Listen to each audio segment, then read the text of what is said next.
O ator global Tuca Andrade ficou revoltado com uma postagem da Gisele Bündchen.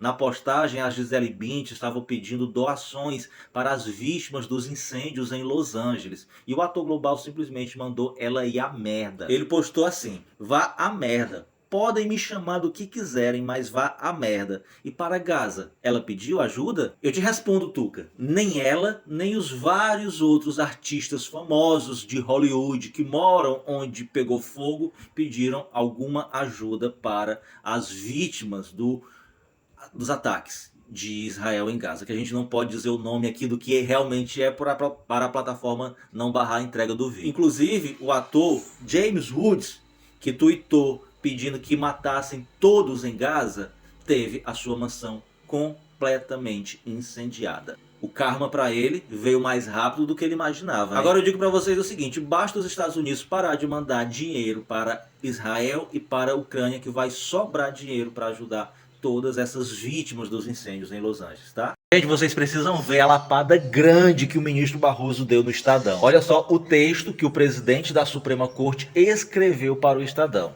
O STF que o Estadão não mostra. Começou logo dizendo que o Estadão produziu 40 editoriais contra o STF. Ele diz que praticamente esses 40 editoriais, todos eles foram duramente críticos, com muitos adjetivos e com tom raivoso. Falou também nas entrelinhas que, por mais que o Estadão não se assuma como um jornal bolsonarista de extrema direita, acaba agindo como tal. Disse que o Estadão praticamente ignorou todas as ações positivas que o STF fez ao Brasil nos últimos anos, incluindo o envio de mais de 200 milhões de reais para ajudar o Rio Grande do Sul, dinheiro esse oriundo das verbas de penas pecuniárias. Diz também que o STF é o tribunal mais produtivo do mundo, tendo proferido mais de 114 mil decisões apenas em 2024. Disse também que nenhum ministro da Suprema Corte recebe salário acima do teto e rebateu cada crítica que o Estadão fez às decisões da Suprema Corte. A primeira, ele menciona a obrigação dos policiais usarem câmeras nas suas fardas. E aí o Luiz Roberto Barroso ele responde o seguinte: há quem ache que a violência policial descontrolada contra a população pobres é uma boa política de segurança pública, mas não é o que está na Constituição. Referente ao plano elaborado pelo STF sobre o sistema prisional, que o Estadão criticou, ele falou o seguinte: há quem ache natural presos viverem sob condições indignas de violência e insalubridade, mas não é o que está na Constituição. Outro ponto que o Estadão criticou e que o Barroso rebateu: a questão sobre a quantidade de substâncias ilícitas apreendidas para ser classificado como para uso ou como para venda. E aí ele falou: há quem ache natural a polícia decidir que a mesma quantidade nos bairros de classe média alta é porte e na periferia é venda. Continua: em odiosa discriminação de classe e de raça, mas não é o que está na Constituição. E aí ele continua: é possível ser contra a demarcação de terras indígenas e a favor de invasores, grileiros, garimpeiros ilegais e os que extraem ilicitamente madeira, mas não é o que está na Constituição. Da mesma forma, há quem mantenha-se indiferente diante do desmatamento, das queimadas, da destruição dos biomas brasileiros, mas não é o que está na Constituição. E aí ele encerra: é possível não gostar da Constituição e do papel que ela reservou para o Supremo, mas criticar o tribunal por aplicar a Constituição é que não é justo. Eu fiquei muito feliz quando eu vi esse texto, primeiramente porque mostrou que, diferentemente de um passado próximo, dessa vez a Suprema Corte ela não está acovardada, ela não está refém da pressão de grupos da elite, de grupos políticos extremistas mais. Ela está cumprindo o seu papel, que é fazer cumprir a Constituição, doa a quem doer. Isso não significa que o STF não cometa erros, não. De maneira alguma, meu amigo, mas nós estamos evoluindo muito quando comparado com 2014, por exemplo. Nós tínhamos um STF acovardado que deixou o Lula ser preso sem prova, nós tínhamos um STF acovardado que deixou a Dilma ser impeachmentada sem ter cometido crime algum. Hoje o negócio está diferente, agora o babado é mais embaixo. Agora a gente está vendo um STF capaz de peitar ameaças militares, de peitar a elite, de peitar a imprensa e fazer cumprir a Constituição. Isso é muito valioso, isso é muito importante. E o mais legal de tudo, minha gente, o Barroso escancarou todo o perfil elitista, neoliberal, de extrema direita do Estadão, que representa não só a vontade e o que pensa os seus proprietários, como também a maior parte dos seus patrocinadores. Parabéns, ministro Barroso. Eu não vou muito com a sua cara, mas dessa vez eu tenho que tirar o chapéu para você, porque você arrasou. Foi divulgada uma pesquisa que mostra que se a eleição presidencial fosse hoje, o Lula ganharia de todos os seus concorrentes. Apesar do resultado favorável ao Lula, essa pesquisa possui duas questões que precisam que a gente olhe para ela com um pouco mais de desconfiança. Vamos aos números, depois eu retorno para dizer quais são essas duas questões. No cenário 1, o Lula ganharia com 42,5%, o Tarcísio de Freitas ficaria com 33,2%, o Pablo Marçal teria menos de 7%, o Caiado menos de 3%, a Simone Tebet 2,1%, o Moro 1,4% e o Gustavo Lima apenas 1,3%. Já no cenário 2, o Lula ficaria com 41,2% dos votos, o Eduardo Bolsonaro ficaria com apenas 23% dos votos, o Pablo Marçal com menos de 8%, o Ronaldo Caiado com 6,2%, o Moro com 4,6% e o Gustavo Lima com 4,3%. Já num possível segundo turno, entre Lula e Pablo Marçal, o Lula ganharia com 52% e o Pablo Marçal ficaria com 35%. Entre Lula e Eduardo Bolsonaro, o Lula ganharia com 50% e o Eduardo ficaria com 39%. Segundo turno, entre Lula e Bolsonaro, o Lula ganharia com 49% e o Bolsonaro ficaria com 43%, se não estivesse inelegível, obviamente.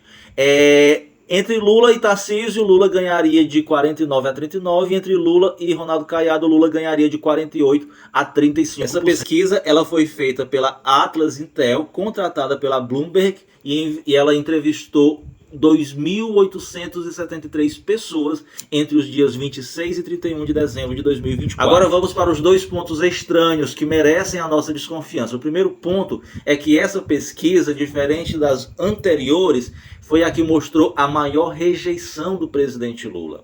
A rejeição do Lula chegou a 49,8%, superando a aprovação dele, que ficou em 47,8%. E aí a gente faz o seguinte questionamento: como é que pode o Lula ter uma maior rejeição do que sua aprovação e mesmo assim ele liderar a pesquisa contra todos os concorrentes? Calma, que tem mais. Antes de tu começar a pensar sobre essa questão, vamos para a próxima. A outra questão que ninguém da imprensa comentou é que essa pesquisa entrevistou pessoas entre os dias 26 e 31 de dezembro. E, no entanto, apesar de constar na pesquisa o nome do Gustavo Lima como candidato à presidência, ele só divulgou na imprensa que seria candidato no dia 2 de janeiro. Agora me diga, é ou não é estranho? Como poderia esse instituto de pesquisa, Atlas Intel, adivinhar que o Gustavo Lima tinha pretensões a sair como candidato a presidente? Que inclusive teve um desempenho pífio. A resposta é bem simples, meus amigos. O Instituto está mentindo. A única coisa verdadeira nessa pesquisa é que sim, o Lula venceria todos esses concorrentes. Porque não existe na política brasileira nenhum outro nome que possua um capital político maior que o do Lula. Com base nisso, chegamos à conclusão que a rejeição do Lula não é tão grande quanto essa pesquisa apresentou. E que os percentuais pequenos de intenções de votos que o Gustavo Lima tirou também não são verdadeiros. Porque como é que uma pesquisa iria perguntar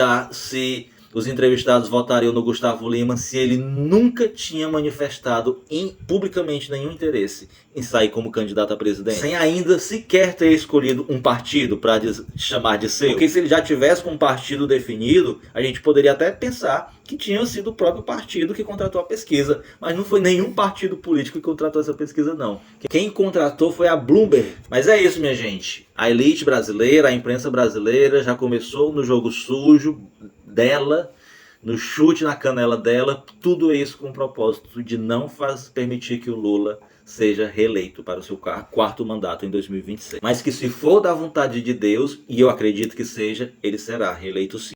Sejamos sinceros. Rico no Brasil sofre muito e vocês são um bando de insensíveis que não tem pena do como essa gente sofre aqui na nossa terra. Diferentemente de vocês, a justiça brasileira, ela sim tem pena dos ricos. A pena dela é tão grande que ela simplesmente liberou as herdeiras do Silvio Santos de pagar um imposto de herança equivalente a 17 milhões de reais. Detalhe importante, o dinheiro estava num paraíso fiscal fora do Brasil, porque o senhor Silvio Santos, que ganhou muito dinheiro aqui no Brasil, decidiu botar o dinheiro, a maior parte da fortuna dele, fora do Brasil. Olha o nível de patriotismo desse povo. Outra rica que sofre muito aqui no Brasil é essa daqui, a Virgínia Fonseca. A pobrezinha, meus amigos, agora está ganhando uma comissão só de 30%.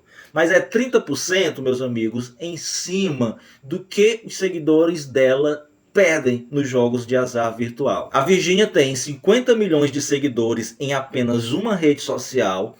Todos os seguidores dela que jogarem no jogo através do link que ela compartilha e que perderem dinheiro, ela vai ganhar 30% em cima do valor que os seguidores dela perderam. A modalidade desse contrato chama-se cachê da desgraça alheia. Ela fechou com a empresa Esporte da Sorte e recebeu 50 milhões de reais de adiantamento. Aí depois ela posta os vídeos dela nas redes sociais que foi tudo graças a Deus. Deus não tem nada a ver com isso, viu, bebê? Mas enfim, fico por aqui, já são 10h30 da noite, tenho que acordar amanhã cedinho, porque nós que fazemos parte da classe trabalhadora, que é quem sustenta verdadeiramente esse país, não nascemos com a mesma sorte que essas daí nasceram.